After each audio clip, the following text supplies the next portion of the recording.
Defence. Thank you very much, Deputy Speaker. These Australian Naval Nuclear Power Safety Bills enable a critical part of AUKUS. AUKUS, as we know, is a multi-generational nation-building task that has bipartisan support on both sides of the House.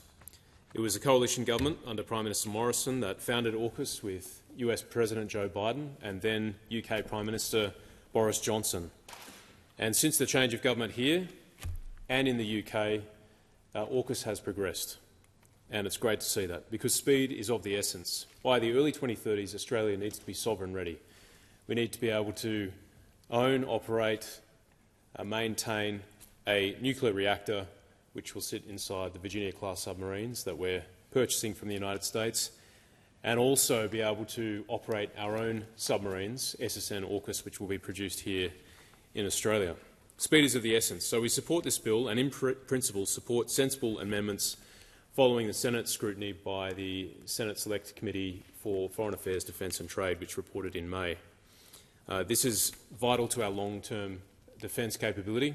Having these Virginia-class submarines, they're the best in the world. They are the apex predators of the deep, and they will help keep Australia safe. And importantly for our regional partners, it will help to uphold our collective peace and prosperity. We enjoy good relationships with our neighbours, and it's really important that they understand that AUKUS is about our collective security, not just Australia's, the US's and the UK's. So it's in the best interests of our nation that we see AUKUS succeed, and we're going to need a lot of young Australians to get involved. We need the submariners of the future, we need the apprentices, we need people to start small businesses that will build out the supply chain. A lot of that work will happen in Perth and Adelaide. HMAS Sterling will be where our submarines operate from, but we'll also build our SSN AUKUS in Osborne in South Australia. And then across the country, we need resilience, and the way we achieve that is having a dynamic supply chain. And to quote Premier Malinauskas in South Australia, we have 6 states, 2 territories. This is one mission for all of us, and each state and each territory has a role to play. And so I'm excited to see what this does for Australian businesses as we rebuild Australian defence industry. So we're headed towards the sovereign ready milestone in the early 2030s.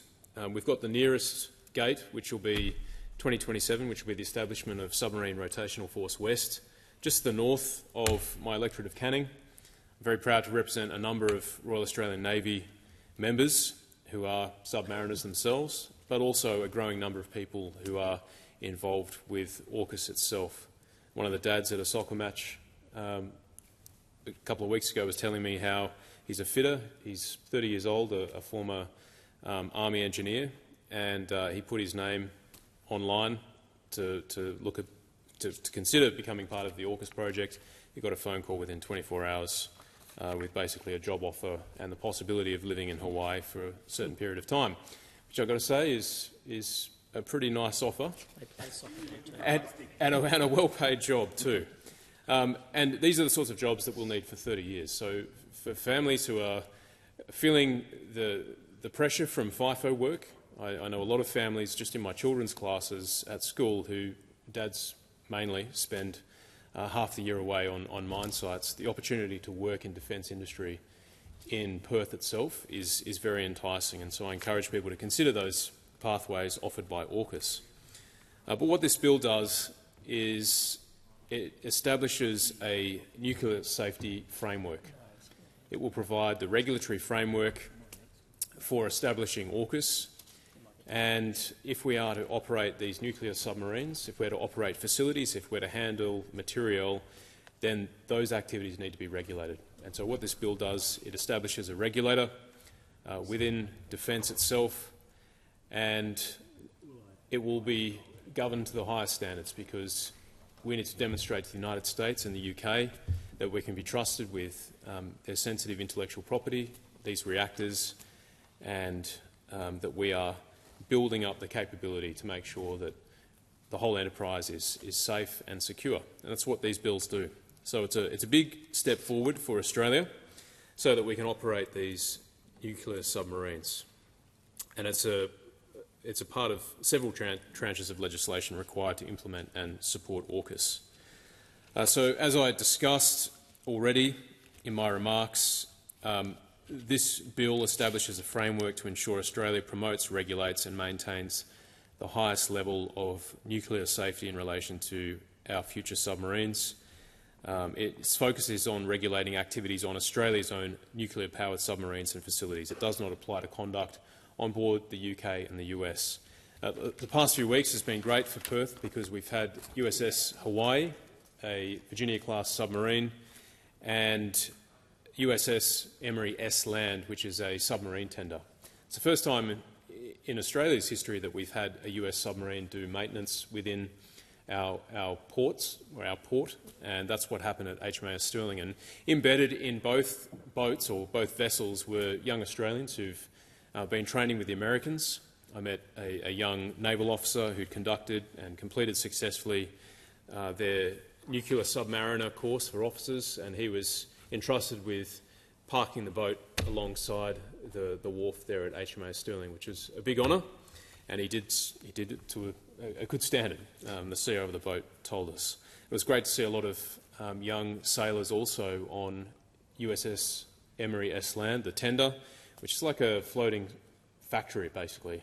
It's amazing the sort of logistical power that these vessels have, and they're doing their bit to keep US submarines running. So it was great to see all those things, and of course that's why these bills are being enacted, because we need to have a framework so that as these visits step up, leading to 2027, and when we start to have a more permanent presence of US submarines, UK submarines from 2027, and then from 2030 when we get our own Virginia-class submarines, this framework needs to be in place so that we can do our things safely.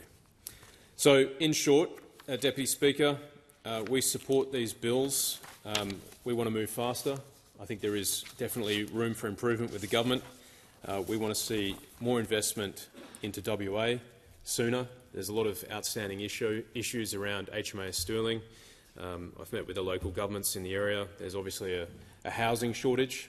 We're going to have a lot more people moving to Australia from the US and the UK, but also we're going to see more naval personnel into the AUKUS catchment area, which is the city of Rockingham principally, but also the surrounding local government areas as well. So we need more houses built, and that's a task for the local and state governments, but it definitely needs federal leadership, and we're calling on the government to do more about the housing shortage.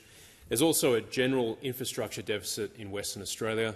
Our hospitals have ramping hours through the roof, much higher than when the Labor state government came to power in 2017, and so we want to see more investment in our hospitals, particularly the Rockingham Hospital and the Peel Health Campus, both within the AUKUS catchment, and will service the families who move to WA to work at HMAS Stirling or in the AUKUS supply chain. So we need more investment in our hospitals, and of course congestion.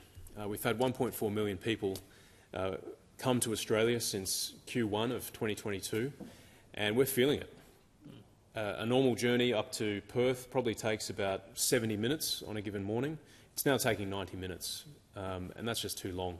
There's a productivity cost. People aren't at their desks or at their factories or their place of work doing the jobs they are paid to do, and there's also a cost to family life. No one wants to spend any longer sitting in traffic away from their family. So investment in roads is critical, and that's particularly around HMAS Stirling. A lot of locals are worried about the level of